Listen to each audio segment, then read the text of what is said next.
Uma boa noite a todos. Que possamos, nesse dia de hoje,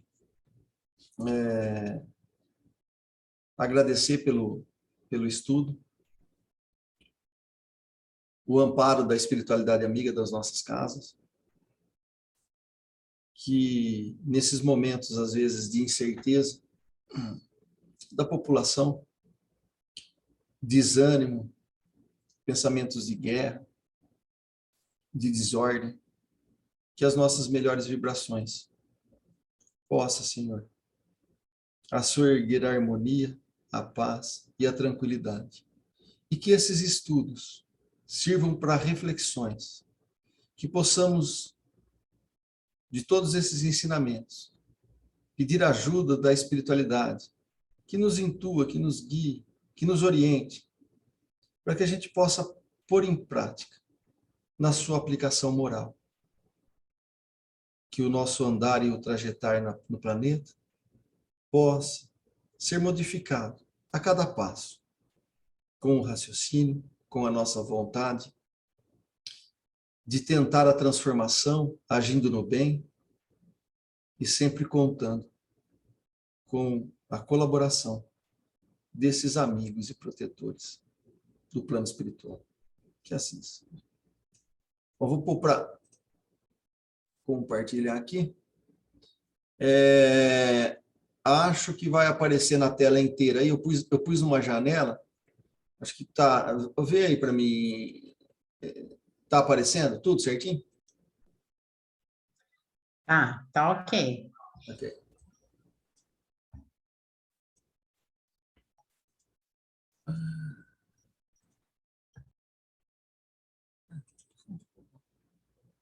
Só um minutinho.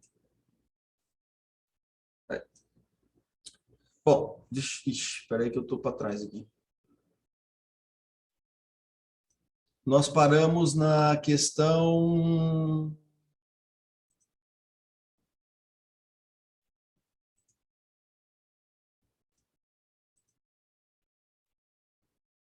Qual questão? Questão 30. Na verdade, nós estamos no meio do item 30, né? Do capítulo 7, do estado primitivo do globo. Né? E Kardec estava, só para recapitular aqui, ele estava falando de vários, desse período aqui, né? De vários animais que existiram no planeta. Né? Foi o que, aqui até foi uma citação, uma nota de Kardec, né? Um fóssil descoberto na Inglaterra. Tá ele aqui. E a gente paramos aqui no Teleossauros. Né? E aqui, só para continuar, né?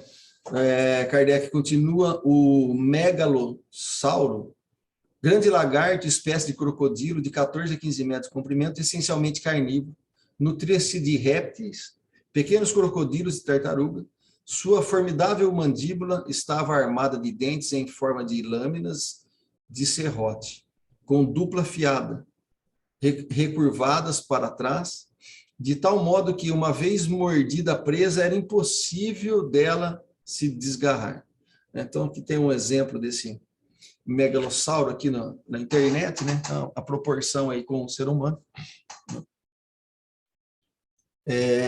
O iguanodonte, o maior dos lagartos, né, que apareceram sobre a Terra, tinha de 20 a 25 metros da cabeça à extremidade da cauda.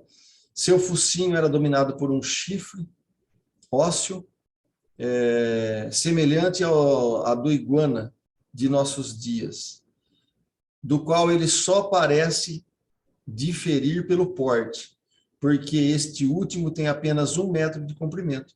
A forma dos dentes prova que era herbívoro, e as dos pés, que era animal terrestre.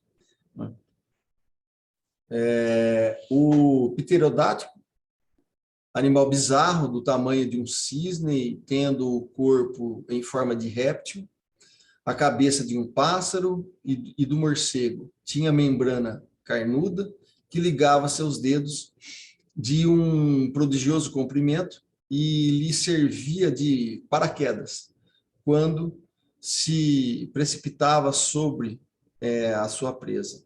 Do alto de uma árvore ou de um rochedo não tinha bico, córneos, como os pássaros, mas os ossos dos maxilares, também alongados, como a metade do corpo. Eram guarnecidos de dentes, terminando em ponta, como um bico.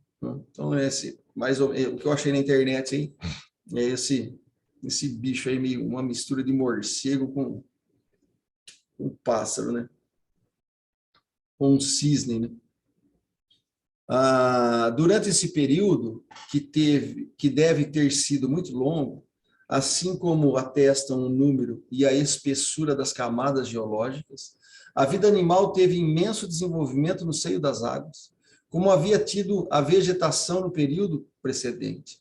O ar mais purificado e mais próprio à respiração começou a permitir a alguns animais viverem sobre a terra. O mar foi várias vezes deslocado, mas ele recuou sem abalos violentos. Com esse período, desapareceram, por sua vez, as raças de gigantescos animais aquáticos, substituídos mais tarde por espécies análogas, menos desproporcionais na forma e de estatura infinitamente menor. Então, Kardec está dando essa evolução das espécies, e isso vai também tendo essa influência da configuração corporal com o ambiente que vai dando e proporcionando, né, sendo mais propício a algumas determinadas espécies, mas o que denota é num período mais afastado, o período primário, o período secundário, né, e começa aí o período depois terciário, esses animais do período secundários, eles são, como tudo era muito grande, a sua configuração também era grande, né? Os vegetais ali eram de tamanhos generosos, e o que se nota é que algumas espécies que tem hoje, elas são muito parecidas com aquela, só é uma miniatura, né, do que tinha, né, naquilo lá. Hoje, se eu for pegar isso aqui, acho que até tem algum tipo de bichinho aí pequeno que vai parecer com esse tipo de animais, né? Kardec continua, né, que o orgulho tem feito o homem dizer que todos os animais foram criados em sua intenção e para a sua necessidade. É importante isso, né? Esse cunho moral, que às vezes a leitura equivocada da Bíblia ou dos conceitos filosóficos, né, o homem acaba se posicionando pelo excesso da vaidade, do orgulho, do egoísmo, né, tem feito com que o homem ele acaba se colocando que todos os animais foram criados em sua intenção e para a sua necessidade. E Kardec vai fazer, com esse estudo, ele vai provar que não é bem assim, esse negócio não funciona desse jeito. Quantos animais, né, a gente desconhece? Então, que Kardec continua aqui. Mas qual é o número dos que lhe servem diretamente? Então, se a gente pensar em nós, né, quais são os números de animais que realmente nos servem diretamente? Que nós tenha podido submeter, comparado ao número incalculável daqueles com os quais jamais tiveram, nem jamais terão alguma relação. Às vezes nem contato. Mesmo hoje, né, o que se conhece das profundezas das águas, em verdade, o que se conhece com profundidade, né, dos átomos, dos vírus, dos ácaros, né, todo esse, e de espécies biológicas, toda hora está aparecendo coisas que não se tinha conhecimento e que está aí faz um monte de tempo, né? Então, Kardec está chamando essa atenção, né? Nós precisamos analisar, nós precisamos usar o raciocínio para poder, no nosso transitar no planeta, a gente ter equilíbrio com essas coisas, né? E não ficar pendendo por extremismo, né? Que fatalmente a gente vai errar. Então, como sustentar, continua Kardec, uma semelhante tese na presença dessas inumeráveis espécies que só povoaram a Terra milhares e milhares de séculos antes, né, de nós, ter vindo, e que jamais e que já sumiram, né, já desapareceram. Pode-se dizer que elas tenham sido criadas para o seu proveito, para o proveito do homem. Entretanto, essas espécies tiveram toda a sua razão de ser e sua utilidade. Nós sabemos? Não, né? Tem coisa aí que o homem não... Esse desígnio do Criador e toda essa linha de evolução, muito pouco a gente sabe, né? Deus não os teria criado por capricho de sua vontade e por se dar ao prazer de aniquilá-las, porque todas tiveram a vida, instintos, o sentimento da dor e do bem-estar, né? Então, o que ele está falando aqui? Esse sentimento da dor e do bem-estar é o sentimento da vida física, né? Esse princípio inteligente que está estagiando na matéria, que ora está tendo oportunidade numa organização celular, né, de alguns órgãos, em alguma espécie, depois vai evoluindo, depois em outra, né? O princípio inteligente está evoluindo. Então, ele também está estagiando nisso. E esse princípio inteligente, ele sente como nós, né? Vai ter essa sensação da dor, essa sensação de bem-estar, né? E dos outros contrários, né? Que é inerente do processo encarnatório, é inerente da matéria, né? Então, com qual objetivo Deus teria feito isso? Esse objetivo deve ser soberanamente sábio, e nós não o compreendemos ainda. Isso é muito importante, porque Kardec toda hora remonta ao capítulo 2 da Gênesis, que é as características da divindade, né? Olha, o que Deus é, o que Deus não pode deixar de ser, dentro da nossa capacidade de compreensão. A partir desse princípio, não podemos criar nenhuma proposta, né, que desmenta ou que resvale nesses atributos da divindade. Para nós que estudamos o Espiritismo, também temos que somar a tudo isso, não só os caracteres da divindade, mas também ao capítulo 1 da Gênesis, que são lá aquelas, se eu não me engano, 62 ou 58 pilastras, que são os caracteres da doutrina espírita.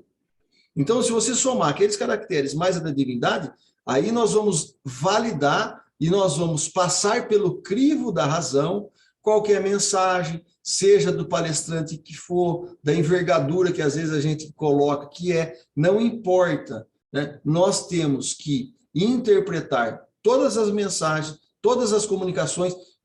É o espírito do Emmanuel que está se comunicando na nossa casa. O que ele está falando? Não é? Então, nós temos que sempre passar pelo crivo com esses caracteres da doutrina espírita e os caracteres de Deus para a gente ir formando esses conceitos, para que a gente não resvale ou não construa toda a nossa movimento de vida embasado em ideias falsas, né? Porque a verdade, né, ela é uma ideia. Quando Jesus está trazendo esses conceitos, isso é conceitual. Nós estamos falando de metafísica, né? Nós estamos falando de filosofia.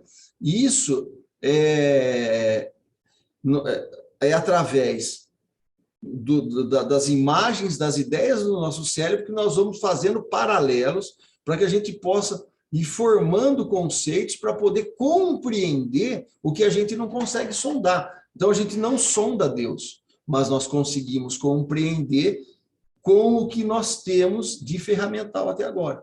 Então, a gente não sonda a alma, mas nós conseguimos compreender, conseguimos validar que somos alma por todas as características que já possuímos e conseguimos consolidar. Então, é isso que o Espiritismo está fazendo, né? E todas as doutrinas, desde o espiritualismo racional, ou que vem comprovando através do raciocínio, da razão, né, a comprovação da existência de Deus e da comprovação da alma. A partir daí, se constrói toda uma base moral para poder interagir. E isso é fundamental, né? Então, embora a gente não saiba como que acontece, mas dentro dos atributos divinos, nós temos que conceber, né, que como esse soberano sábio, né, não tem um objetivo soberanamente sábio, porque Deus não cria nada inútil, não cria nada imperfeito, não cria, percebe? Ele não cria o mal, ele não vai criar nada mal. Se ele é soberanamente bom, se ele é soberanamente justo, não vem injustiça de Deus, não vem a maldade de Deus, não vem a imperfeição de Deus. Isso tem que estar muito claro, porque senão a gente confunde as coisas, né, com as outras, misturando as outras teologias dogmáticas, né? Então, o Espiritismo ele vai sendo libertador nesse sentido que a gente vai construindo tudo isso, né, com esse olhar, desmistificando esse orgulho do nosso posicionamento perante todas as coisas, né? Então,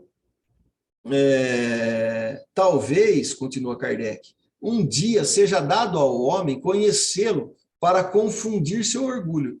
Então, nós vamos errando, né? Ou vamos criando ideias falsas, e aí a gente descobre alguma coisa, e aí a gente fala, nossa, eu tenho que rever todos os meus conceitos, porque eu estava equivocado, né? E que bom que aconteça isso, porque a gente tem a oportunidade de crescer, né?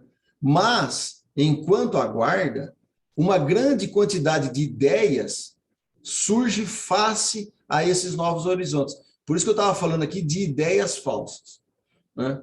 Muitos dos nossos conceitos, né, o que são? São ideias, né? São imagens, né, que nem sempre a gente consegue exprimir de uma maneira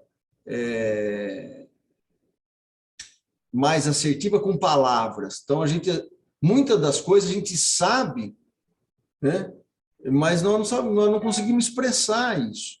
E tem muita coisa que a gente faz e nem sabemos como é que a gente faz. Como é que eu pisco o olho? Como é que meu sangue circula? Como é que o meu cabelo cresce? Como é que minha unha... Percebe? Então, eu não sei. Como é que eu respiro? Né? Quem pode pegar o maior cientista? O cara vai descrever tudo certinho? Muito difícil, né? Então, e se ele sabe alguma coisa, ele sabe a nível material. Tem toda uma gama espiritual ainda para poder varrer, né? Que a própria espiritualidade ainda fala, nós não sabemos também. Nós estamos estudando aqui a alma, vocês aí começam a estudar o perispírito, que é o que vocês dão conta, né? E a gente aqui também estamos estudando a alma, que nós não sabemos o que é, e estamos ainda engatinhando nesse aprendizado. Eles revelam, inclusive, essa humildade. Eles vão revelando coisas que nós damos conta de compreender, mas que também eles não sabem tudo, né? Então, isso precisa estar claro, né? Para que a gente possa bem dialogar com a espiritualidade.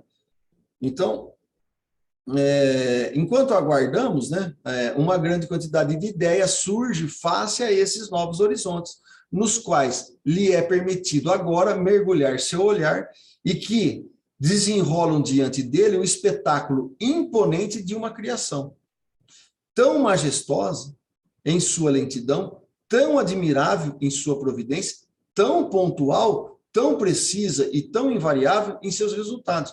Então, compreender esse estudo, que a um primeiro olhar parece assim, mas isso aqui, né, é banal, é período diluviano, período primário, secundário, terciário, mas o que nós temos que ver aqui? Que a evolução espiritual está acontecendo. E para que a vida aconteça na matéria, precisa ter uma certa estabilidade e uma condição para que isso possa começar a acontecer, né? Então, isso denota um planejamento por trás, denota um controle, denota uma criação por trás. né? E aí vai se desdobrando, mas quem está criando isso? Quem está criando aquilo? Quem está mantendo isso? Quem está mantendo aquilo? E aí começa, né, todo um processo de evolução completamente diferente, por exemplo, de Darwin, que quis jogar o processo evolutivo com um conceito de disputa, de individualismo, do mais forte, do mais rápido, do mais astuto, né? Então, o que está embutido nesse conceito? Vale matar, vale enganar, vale... E o que nós vamos descobrindo com o Espiritismo? Que o processo de evolução, inclusive na natureza, Darwin só começou a olhar a casquinha. A natureza, na profundidade que a espiritualidade está trazendo, é processo de colaboração, é processo de mútua ajuda, é processo de solidariedade, é processo de início de convivência em sociedade, é processo de início de afeto, né? Então, é completamente diferente da proposta materialista que foi se criando, né, ali nascendo nesse período com Kardec também, né, o positivismo, né, o materialismo, né, e todas essas correntes embasadas só na matéria. Então, nós precisamos o quê? Ajustar isso, para que a gente não imagine, como nós, acho que não sei se eu falei aqui, mas devo ter falado, como a gente vai ter correntes que o homem é perverso, o homem é isso, o homem é aquilo, o homem é inclinado ao mal. Então, você tem, na corrente materialista e na corrente dogmatista, né, na dogmática, de algumas, da maioria das religiões ou das teologias, colocando o homem como mal, perverso, terrível. Isso tudo nós precisamos, à luz do Espiritismo, olha, será que é isso? Será que Deus fez alguém inclinado ao mal? Ou será que nós somos inclinados ao bem e agora, com capacidade de interagir na matéria, nós escolhemos, né, uma ganância, escolhemos um orgulho, escolhemos só para mim, não é? E aí isso tem desdobramento. Então é isso que a espiritualidade está falando. Olha, nós estamos trazendo outros paradigmas, nós estamos trazendo outras referências para que a gente possa o quê? Pegar o passado e ressignificar e avançar e não destruir o passado, né? Então, como o período terciário, né, no item 33, começa, né, com o período terciário para a Terra, uma nova ordem de coisas. O estado de sua superfície muda completamente sua aparência. As condições de vitalidade estão profundamente modificadas e se aproximam do estado atual. Então, no período terciário, já está começando a coisa ficar muito parecida a nível de substrato, de condições climáticas e de vegetal, muito parecido com o que nós temos hoje, né? Os primeiros tempos desse terceiro período, né, estão assinalados por uma parada na produção vegetal e animal. Tudo leva os traços de uma destruição gradativa, quase geral, dos seres vivos, e novas espécies aparecem depois, cuja organização mais perfeita se adapta à natureza do ambiente onde se destinam a viver. Então, você vê que essa organização mais perfeita, ela também vai sendo uma conquista da evolução do princípio espiritual que está evoluindo.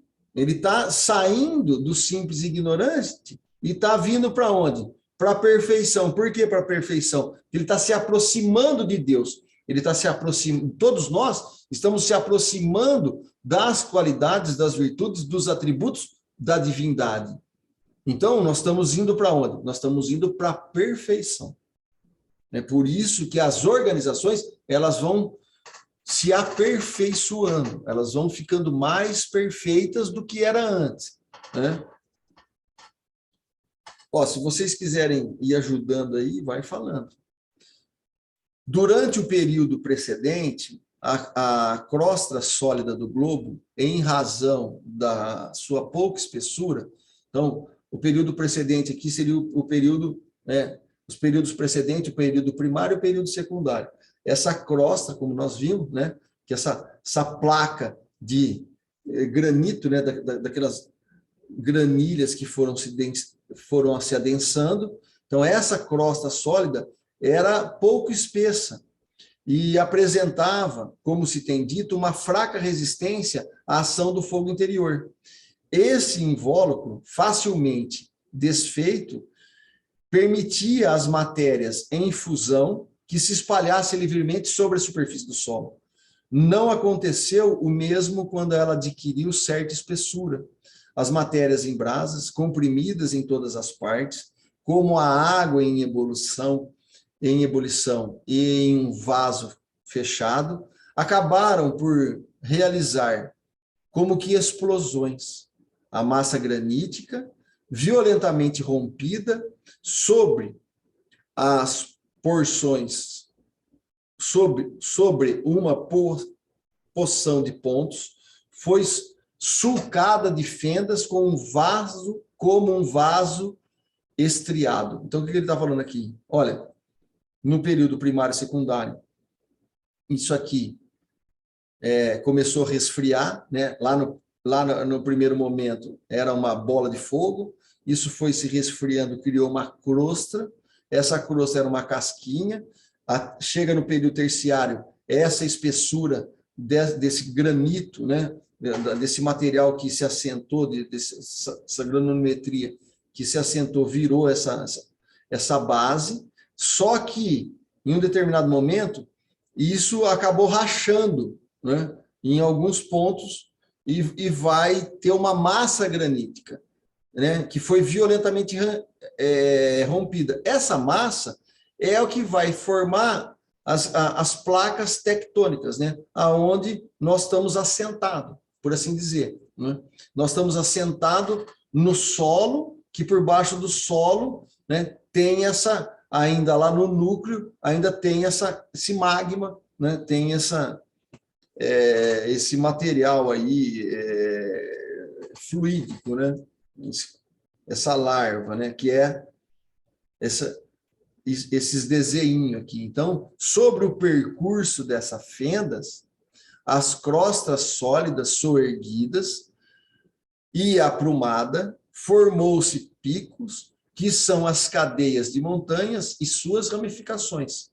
Certas partes do envoltório não rompidas foram simplesmente alteradas, tanto quanto em outros pontos, e produziram-se imersões e escavações. Então, você tem um primeiro momento aqui de uma ruptura em placas. Essas placas, né, tectônicas, nós temos variações dela, como nós já falamos lá para trás. Então, nós temos ela aqui, as placas divergentes, as que se transformam, as convergentes. Nessa imagem aqui, é uma placa convergente, uma converge sobre a outra.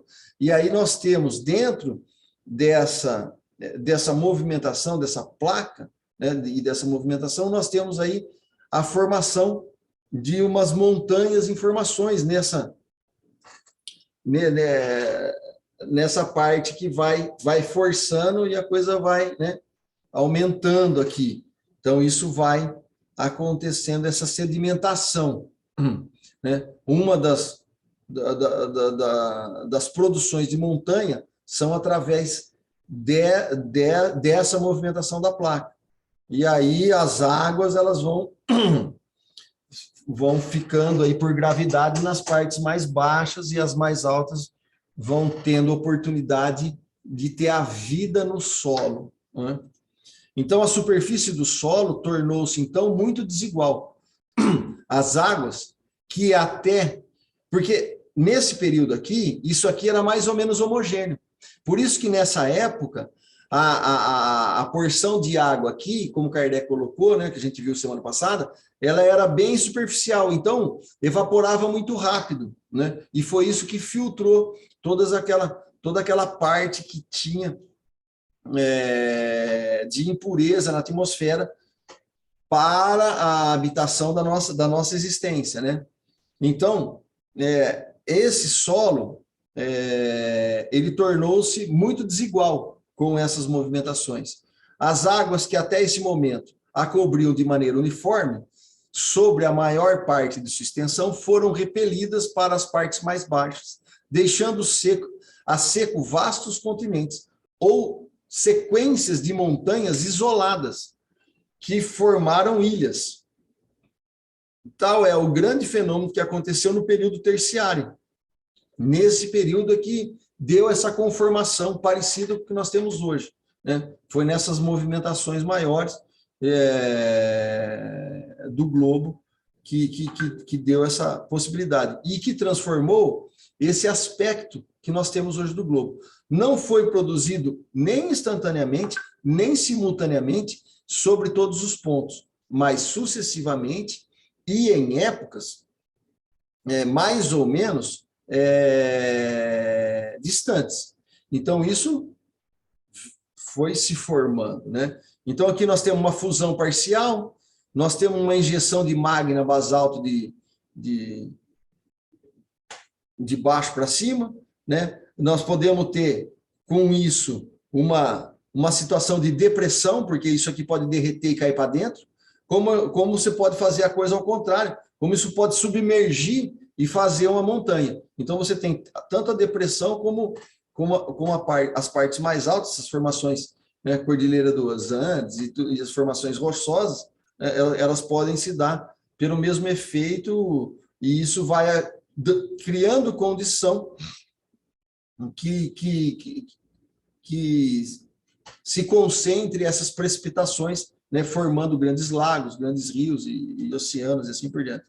Então, aqui nós temos esse movimentar de placas, né, que vão fazendo com que se eleve nessas convergentes, que se elevem mais, nessas que se separam, também você tem ali uma abertura, e essas que vão de lateral, né, são limites transformantes, que vão tendo as características, tanto para fora da água como para dentro da água, cheias de depressões, de ondulações. Então, se você pegar o fundo, essa imagem aqui, ela não está em português, né, mas esse fundo marítimo aqui, né, do fundo marinho, ele tem as plataformas continentais, né, onde a gente, ali no começo da praia, né, a coisa vai, né, você tem uma pequena planície, de repente você tem um talude, você tem um Grand Canyon submarino, né, você tem ali uns dorsos lá embaixo. Hoje, com o Google, se você for pegar o Google Earth, né, e você olhando assim, dá para ver, e aproximando, dá para ver o fundo do mar, né? E se você colocar o dedinho, você vai pegando a profundidade do mar. Então, tem lugar aqui que são fossas oceânicas, né, que a profundidade é muito grande. Você tem lá as ilhas, né, os pitons submarinos, e tem alguma coisa que pode sair, mas você tem alguma coisa também que está submersa. Você tem falhas, então você tem costas continentais debaixo da água, mais ou menos como a gente vê aqui por cima. Lá embaixo nós vamos ter talude, nós vamos ter fossas abissais, né? Nós vamos ter bacias, e nós vamos ter uma pontinha de ilha aqui, por exemplo, ou um continente, né, que por baixo é mais ou menos igual. Ok? Então, aqui, uma das primeiras, no item 35, uma das primeiras consequências dessas elevações foi, como se diz, a inclinação das camadas de sedimentos primitivamente horizontais, e que ficaram nessa posição por toda a parte onde o solo não foi perturbado. Então, você ergueu isso, e aí já não teve mais, não foi mais perturbado por águas ou por alguma coisa que pudesse fazer essa densificação ou essa movimentação de terra, ela ficou mais, essa conformação ela fica mais ou menos iguais, né? É, pois, sobre os flancos e nas encostas das montanhas que essas inclinações ficaram mais pronunciadas. Então, eu peguei uma imagem aqui, né, onde coisas que estão aí há bastante tempo, ela tá com essa configuração, né? Nas regiões onde as camadas de sedimentos conservaram a sua horizontalidade para atingir as camadas da primeira formação, foi preciso atravessar todas as outras, frequentemente até uma profundidade considerável, onde se encontra, inevitavelmente, a rocha granítica. Mas, logo que essa camada se elevaram em montanhas, subiram acima do seu nível normal e, por vezes, em uma altitude muito grande, de tal maneira que, quando se faz um corte vertical, na lateral da montanha, elas se mostram em toda a sua espessura e superpostas como fiadas da construção. Então, esse C aqui, né, essas camadas de sedimentações, né, demonstra que teve uma dobra da placa granítica. Então, nós temos uma placa aqui, ó, né, tectônica, essa placa de sustentação, e aqui tem um vulcão aqui, também ajudando a forçar. Essa parte das movimentações das placas, né, que são essas placas convergentes, faz essa possibilidade de subida e de sedimentação, que você vai criando planícies do lado de cá e barreiras da água do lado de cá, né? Então, tem pontos na Terra que tem solo abaixo do nível do mar, né? Pode acontecer por conta disso, né? Você tem aqui um dique natural por rochas que possibilita isso, né? Então, você tem lá na Europa os Países Baixos, né? Aquilo ali está abaixo do nível do mar. Quando Jesus faz a parábola, né, que o sumo sacerdote sai de Jerusalém para Jericó, se a gente pegar no mapa, Jericó está abaixo do nível do mar, né? E a referência é muito bonita, né? Porque Jesus também está trazendo um conceito, uma pedagogia física para nós. Olha, aquele que estava elevado fisicamente e moralmente, pelo menos teria que estar, né? Ele sai, ele larga isso e vai para os Países Baixos, ele vai para as profundezas, ele vai abaixo do nível do mar. E aí, quando ele tem a oportunidade de ajuda, de ver o samaritano, ele passa ao largo. Por quê? Porque ele estava preocupado de chegar lá em Jericó, né? A cidade da baderna, né? Eu estava lendo em Platão, o livro está lá embaixo, no livro República. É bem interessante, porque o Platão ele vai falar, eu saio daqui e ele vai para uma cidade que ele também vai descer, né? E que tem essa analogia com que Jesus depois retoma, né? E ele vai às festas de uma deusa, que é a deusa que vivia as paixões. E era a primeira festa que estava tendo ali, né? E isso essa alegoria, essa narrativa que no diálogo que Sócrates está colocando, que Platão escreve, né? Ele tem um paralelo muito parecido com o que Jesus está trazendo na parábola do sumo sacerdote para Jerusalém para Jericó. Então ele desce e aí ele vai narrando, porque ele vou ver como é que é. E aí ele volta caminhando e dialogando. E nesse diálogo ele começa a conversar desses problemas e das inclinações do ser humano nos prazeres e nos abusos, né, das paixões e do corpo. E aí ele começa todo um discurso, né? E tem um amigo dele que está lá, eu não lembro o nome agora, que ele não participa muito, que ele está meio com sono da conversa. Então, o Sócrates fica conversando, eu não lembro se é Glauco ou alguma coisa assim. Eu vou pegar, depois semana que vem a gente retoma, mas é muito bonito. E tem essa simbologia que Jesus depois utiliza essas referências para que a gente perceba, né, que nós podemos transitar de um lugar para outro, dependendo da nossa vontade e da nossa inclinação. E a inclinação aí já não é mais física, é a inclinação do comportamento e do temperamento da alma. Né? Então, tudo isso ele vai colocando. E Kardec vai... E você vê, essas informações que Kardec está trazendo em 68, né? E eu estou pegando imagem tudo atual aqui da internet, né? Você vê que as coisas... É assim que se encontram nas grandes elevações consideráveis áreas com conchas primitivamente formadas no fundo do mar. É perfeitamente reconhecido atualmente que em alguma época o mar não poderia atingir uma tal altitude, porque todas as águas que existiam sobre a Terra não eram suficientes para isso, nem mesmo que houvessem 100 vezes mais. Então, o que ele está falando aqui? Essa placa tectônica aqui, né, do desenho, ela não subiu na sua totalidade. Tem umas que elas... aqui é por sedimentação, montanha por sedimentação, né? Mas você tem uma montanha que a placa tectônica ela sobe mais. E aí o que vai acontecer?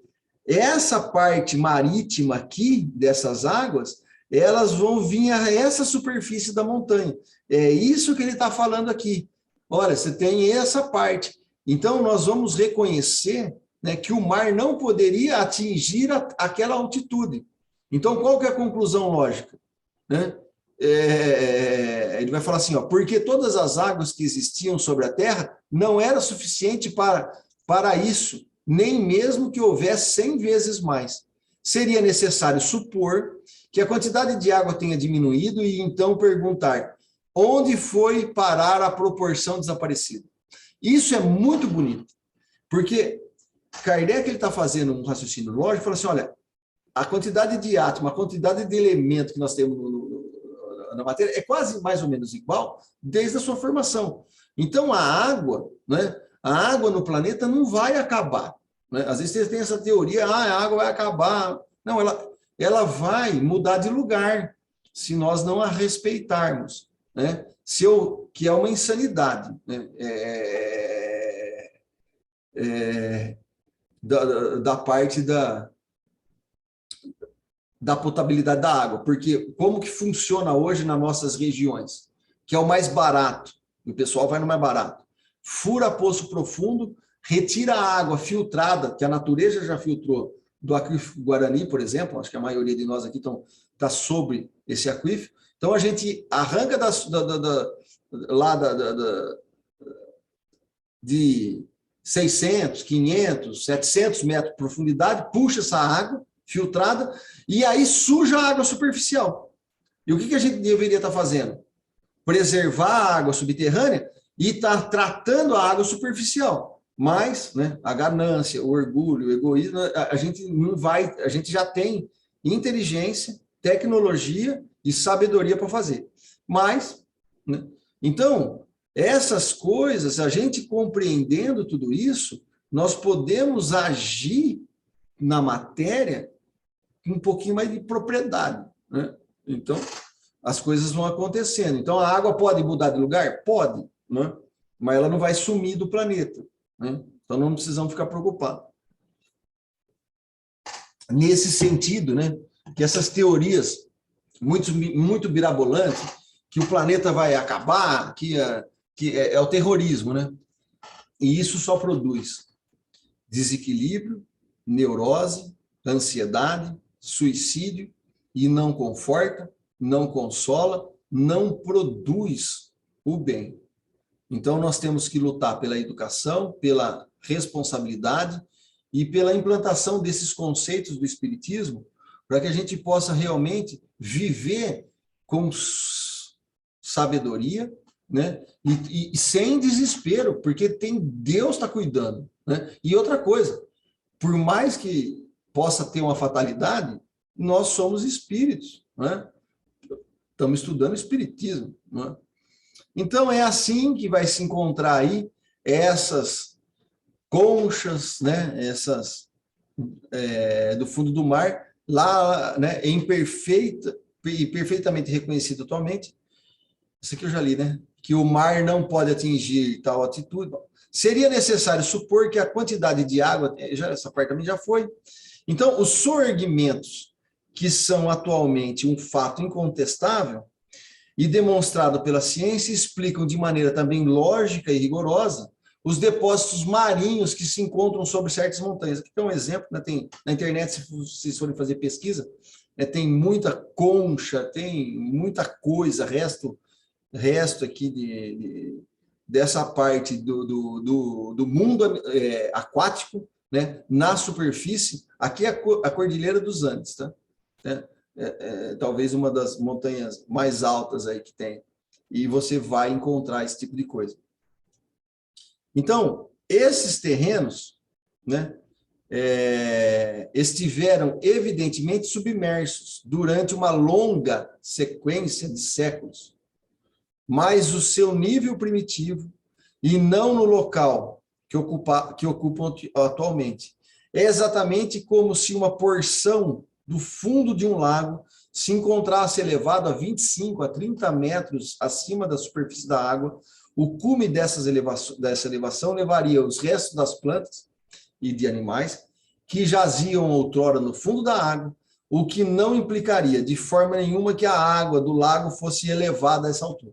Então, mais de que considerar uma proposta mirabolante que a água voou para cima da montanha, né? Kardec está falando assim, olha, o histórico, a análise, toda a parte científica está comprovando que isso foi ao contrário. A montanha se elevou. Eu peguei aqui uma apresentação de uma professora, fósseis de faces, né? A partir dos fósseis encontrados nas rochas, permitem aos paleontólogos reconstruir o ambiente existente quando a formação da rocha. A existência de fósseis de animais marinhos nos Himalaias permite deduzir que aquelas rochas se formaram no fundo do mar.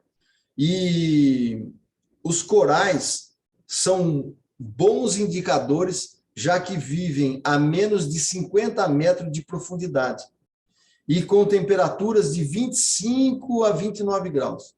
Então, outro exemplo que você encontra os corais lá em cima também, né? São toda parte que a geologia já vem comprovando para poder a gente validar o que Kardec está falando. São mais alguns exemplos de restos de seres vivos, né?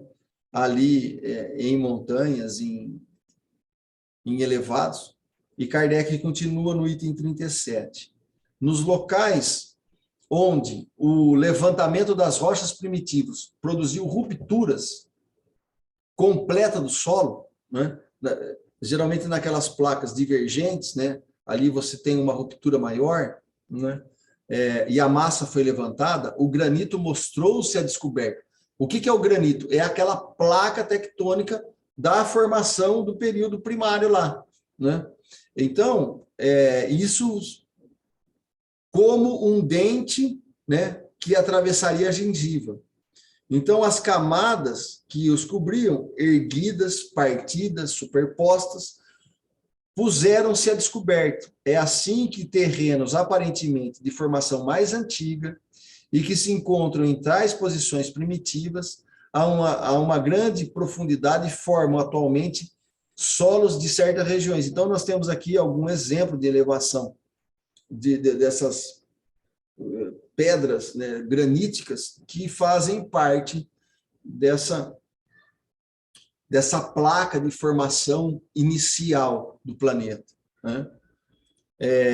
As massas graníticas, continua Kardec, deslocada pelo efeito do soerguimento, deixaram em alguns lugares fissuras por onde escapam o fogo interior e eclodem as matérias em fusão. São o quê? Os vulcões. Então, peguei 2 exemplos aqui de vulcões. Esses vulcões, continua Kardec, são como chaminés dessa imensa fornalha, ou melhor, são válvulas de segurança que, dando vazão ao demasiado volume de matéria ígneas, preservam o nosso globo de comoções muito mais terríveis. Então, o Kardec está falando, esses vulcões, embora a gente faça a teoria, né, do terrorismo, né? Que eles são os males do mundo, não, eles servem para prevenir, né? E evitar maiores comoções do solo. Então, eles são verdadeiros, é igual a panela de pressão, né? Então, tem lá o... Então, o vulcão serve para isso, né? Para poder dar esse controle e manter a estabilidade, né, do solo. Muitas vezes a gente tem a visão errônea disso, né?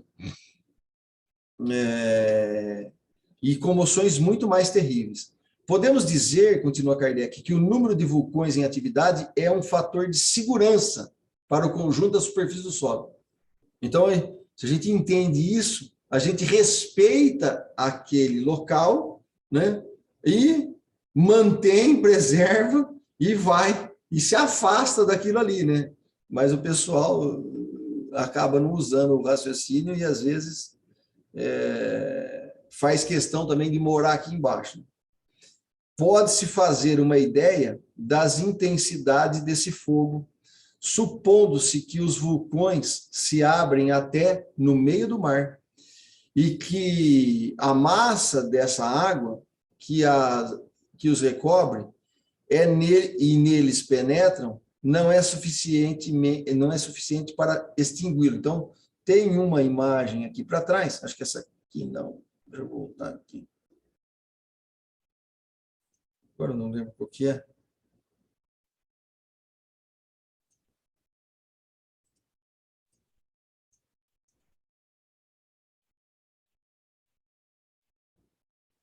Eu não vou lembrar. Mas que tem ou eu não peguei da internet, ou está mais para frente também. Ah, está mais para frente. Aqui, está aqui. Então tem essa imagem aqui, ó, que Kardec está falando nessa película anterior aqui, né? Que tem vulcões para baixo do nível do mar. E mesmo que essa água, esse fluido está entrando aqui, ele não extingue, né? Então você tem o vulcão aqui com gases vulcânicos, o CO2 mais oxigênio, né? Saindo, né? Você tem esse magma, né? Metamórfico e ígneas, né? Que é precisamente a palavra que Kardec usou aqui para nos esclarecer, né? Isso vai acontecendo, e, na verdade, isso aqui é todo um processo de equilíbrio para a sustentação da vida, né? Mais do que a gente imagina. Então, os sorguimentos, continua Kardec, operados na massa sólidas, necessariamente desalojaram as águas que refluíram nas partes escavadas, tornadas mais profundas pela elevação dos terrenos emersos e pelas depressões. Mas esses mesmos terrenos baixos, elevados por sua vez, ora num local, ora no outro, expulsaram as águas que refluíram nas partes escavadas, e assim por diante, até que pudessem se acomodar num leito mais estável. Então, toda essa configuração vai fazendo com que esse mecanismo aqui, né, a coisa possa sair de um lado pela placa tectônica, descer por aqui, voltar por ali, sair por aqui. Então, ela vai modificando, né, isso vai modificando de lugar e vai acontecendo essas possibilidades de sedimentações, né? Então, o deslocamento sucessivo dessas massas líquidas forçosamente elaboraram e açoitaram a superfície do solo. Você vai tendo, igual aquelas ondas que estão batendo, você vai batendo no solo, na vegetação, vai derrubando árvore, vai derrubando vegetal, às vezes morrem os animais, e todo esse material ele vai sendo decomposto, e o que fica, o que sobra disso, vai sedimentando e vai criando condições de criar essas configurações geológicas, né? Então, essa água escoando, arrastando parte do terreno de formações anteriores, posto a descoberto pelo sorguimento, desnundaram algumas montanhas que eram recobertas e foram postas à amostra sua base granítica, né? Ou calcária, que é aquela imagem lá de cima, né? Que nós trouxemos, essa aqui, que nada mais é do que esse desenho aqui, que essa consolidação granítica, ela sai aqui, né, e essa cristalização, ela sobe, né, e dá essa conformação, essa configuração dessas montanhas de granito, né, basicamente. Eram descobertos e foram postos à amostra na sua base granítica ou calcária. Profundos vales foram escavados e outros aterrados. Então, né, aqui tem um ciclo aqui de como que isso aí vai se dando. Então, há montanhas formadas diretamente pela ação do fogo. Essas montanhas graníticas são as montanhas que subiram as placas tectônicas, essas placas apareceram, né, na figura alegórica de Kardec aqui, como os dentes, né, saem, né, e cravam, e essas são principalmente as montanhas graníticas. Outras montanhas ocorrem devido à ação das águas, que arrastando as partes de terras móveis, né, e as matérias solúveis, né, cavaram várzeas e em volta de uma base resistente, uma base calcária, uma base de natureza diversa. As matérias arrastadas pela corrente das águas formaram as camadas dos períodos terciários, os cânions, por exemplo, né, que se distinguem das precedentes por sua disposição e não pela composição, que é quase semelhante. Então, mas aqui, ó, a gente tem as faixas de período de sedimentação, de movimentação de matéria, de material mais poroso, não estava tão cristalizado como as placas tectônicas, né, como as placas graníticas. Então, você vai tendo formações do quê? Que nós chamamos de rochas sedimentadas. São faixas de sedimento ao longo de muitos períodos que foi se densificando e criando essa montanha. Você tem a montanha de granito, propriamente dita, e você tem a montanha por sedimentação, que é através dessas movimentações, né, principalmente pelas águas, pelos ventos, mas mais pelas águas. Então, aqui um outro exemplo dessa movimentação que vai se misturando, né? Você pode ter uma conformação granítica e depois essa água dá a volta e você pode ter uma outra montanha por sedimentação. Então, por isso que Kardec está colocando aqui que a formação é mais ou menos da mesma natureza, mas uma tem uma densidade, a outra até por períodos diferentes de petrificação e de condensação, né? Então, as camadas do período primário de transição e secundário formadas sobre a superfície, pouco acidentadas, são mais ou menos uniformes. Então, você tem montanhas do período primário, você tem montanhas do período secundário, né? E isso é mais ou menos uniforme por toda a Terra. As do período terciário, ao contrário, formadas sobre uma base bastante distinta e pelo arrebatamento das águas, apresentam-se um caráter mais local, por toda parte, cavando-se a certa profundidade, encontram-se todas as camadas anteriores. Eu falei errado, o período primário não estava em formação da placa tectônica, é o período secundário da placa, né? E o período terciário é dessa sedimentação aqui, né? Acho que é isso, se eu não estiver enganado. Se eu tiver, depois vocês corrigem aí, por favor. Por toda parte, cavando-se, né, pela certa profundidade e encontros em todas as camadas anteriores, na ordem de uma formação, ao passo que não se encontra por toda parte o terreno terciário, nem todas as camadas dele. Por isso que o Kardec está colocando que a formação dessas sedimentações do período terciário não está em tudo quanto é lugar, né? Porque ele foi mais localizado, mais pelas essas forças das águas, que foi agrupando isso em alguns pontos. Então, isso não está esparramado por toda a parte. Diferente da placa tectônica, que isso acabou, o que dá a condição de manter a água e de manter a terra. Se não fosse isso, não teria essa estabilidade.